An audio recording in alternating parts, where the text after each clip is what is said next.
பார்க்கலாம். இன்றைக்கி கத்திரிக்காய் கடையில் சிம்பிள் அண்ட் ஈஸியாக எப்படி பண்ணுறதுன்னு பார்க்கலாம். ஒரு குக்கரில் ஒரு 2 கத்திரிக்காய் கட் பண்ணி போட்டுக்கிறேன்.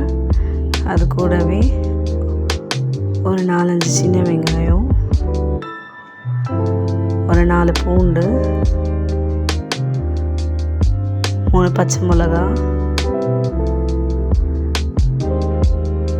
ஒரு பெரிய சைஸ் தக்காளியை நறுக்கி போட்டுக்கிறேன். கடையிலுக்கு தேவையான உப்பு,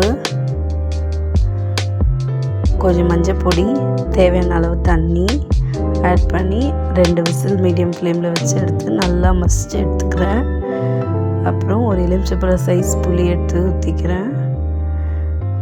ஒரு பேனில் எண்ணெய் ஊற்றிட்டு கடுகு போட்டு தாளித்து ஊற்றிடலாம் கடையில்.